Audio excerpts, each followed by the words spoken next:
Hi ಎಲ್ಲರಿಗೂ ನಮಸ್ಕಾರ. Karnataka food ಕಲ್ಚರ್ಗೆ ಸ್ವಾಗತ. ಇವತ್ತು ನಾವು ಗಿಣ್ಣು ಮಾಡೋದು ಹೇಗಂತ ನೋಡ್ಕೊಳ್ಳೋಣ. ಅಪರೂಪಕ್ಕೆ ಗಿಣ್ಣದ ಹಾಲು ಸಿಕ್ಕಿತ್ತು, ಹಾಗಾಗಿ ನಾನು ಈ ಒಂದು ವಿಡಿಯೋನ ಮಾಡೋಕ್ಕೆ ಟ್ರೈ ಮಾಡಿದ್ದೀನಿ. ತುಂಬ ಚೆನ್ನಾಗಿ ಬಂದಿದೆ ರಿಸಲ್ಟು. ಇವಾಗ ನಾನಿಲ್ಲಿ ಒಂದು ಅರ್ಧ ಲೀಟ್ರಷ್ಟು ಗಿಣ್ಣದ ಹಾಲು ತೊಗೊಂಡಿದ್ದೀನಿ. ಅರ್ಧ ಲೀಟ್ರ್ ಹಾಲಿಗೆ ನಾನು ಅರ್ಧ kg ಅಷ್ಟು ಬೆಲ್ಲನ ಯೂಸ್ ಮಾಡ್ತಾಯಿದ್ದೀನಿ. ಕಡಿಮೆ ತಿನ್ನೋರು ಸ್ವಲ್ಪ ಕಡಿಮೆ ಯೂಸ್ ಮಾಡ್ಬೋದು, ಅಂದರೆ 400 ಗ್ರಾಮ್ ಯೂಸ್ ಮಾಡ್ಬೋದು. ಇವಾಗ ನಾನು 4 ಏಲಕ್ಕಿನ ಕುಟ್ಟಿ ಪುಡಿ ಮಾಡಿ ಇಟ್ಕೊತಾ ಇದ್ದೀನಿ. ಏಲಕ್ಕಿ ಮತ್ತು ಜಾಕಾಯಿ ಆಪ್ಷನಲ್ಲು. ನನಗೆ ಜಾಕಾಯಿದು ಫ್ಲೇವರ್ ಇಷ್ಟ ಆಗುತ್ತೆ, ಸೊ ನಾನು ಜಾಕಾಯಿನ ಯೂಸ್ ಮಾಡ್ಕೊಂಡಿದ್ದೀನಿ. ಜಾಕಾಯಿ ಫ್ಲೇವರ್ ತುಂಬ ಚೆನ್ನಾಗಿ ಬರುತ್ತೆ, ಸೊ ನೀವು ಯೂಸ್ ಮಾಡ್ಬೋದು, ತುಂಬ ಚೆನ್ನಾಗಿ ಬರುತ್ತೆ. ಇದನ್ನು ಕೂಡ ನಾನು ಪುಡಿ ಮಾಡಿ ಇಟ್ಕೊತಾ ಇದ್ದೀನಿ.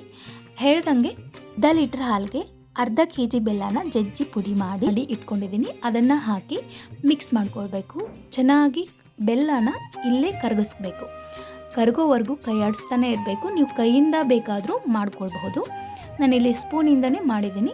ಪೂರ್ತಿಯಾಗಿ ಬೆಲ್ಲ ಕರಗಿದ ನಂತರ ಇನ್ನೊಂದು ಪಾತ್ರೆಗೆ ಸೋಸ್ಕೊಳ್ಬೇಕು. ಯಾಕಂದರೆ ಬೆಲ್ಲದಲ್ಲಿ ಕಡ್ಡಿ ಕಸೆ ಅದು ಇರುತ್ತೆ, ಹಾಗಾಗಿ ನಾವು ಇದನ್ನು ಸೋಸ್ಕೊಳ್ಳೋಣ. ಇವಾಗ ಇನ್ನೊಂದು ಪಾತ್ರೆಗೆ ಸೋಸ್ಕೊಳ್ಳೋಣ.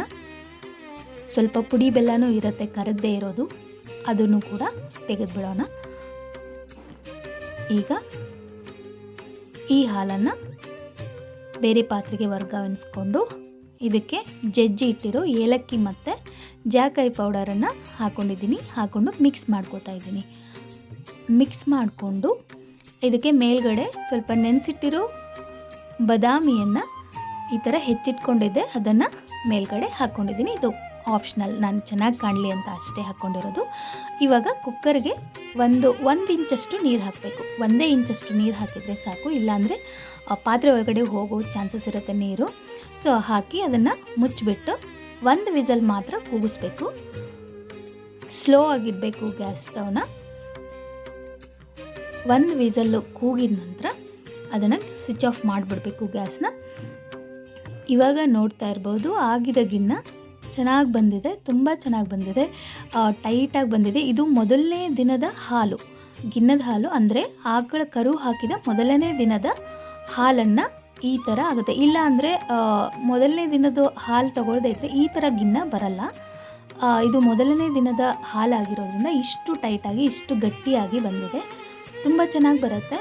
ನೀವು ಇದನ್ನು ಸ್ಮೂತಾಗಿ ಮಾಡಬೇಕು ಅಂತ ಅಂದರೆ ಈ ಹಾಲಿಗೆ ಇನ್ನು ಸ್ವಲ್ಪ ನೀರು ಹಾಕಿ ಮಿಕ್ಸ್ ಮಾಡಿ ಮಾಡ್ಬೋದು, ಅಂದರೆ ಸ್ಮೂತಾಗಿ ಬರುತ್ತೆ. ನನಗೆ ಈ ಥರದ ಗಿಣ್ಣನೇ ತುಂಬ ಇಷ್ಟ, ಸೊ ನಾನು ಈ ಥರದ್ದೇ ಮಾಡಿದ್ದೀನಿ. ನೀವು ಸ್ಮೂತಾಗಿ ಬೇಕು ಅಂದರೆ ಸ್ವಲ್ಪ ನೀರನ್ನು ಯೂಸ್ ಮಾಡ್ಕೊಳ್ಳಿ. ಟ್ರೈ ಮಾಡಿ ನೋಡಿ. Thank you.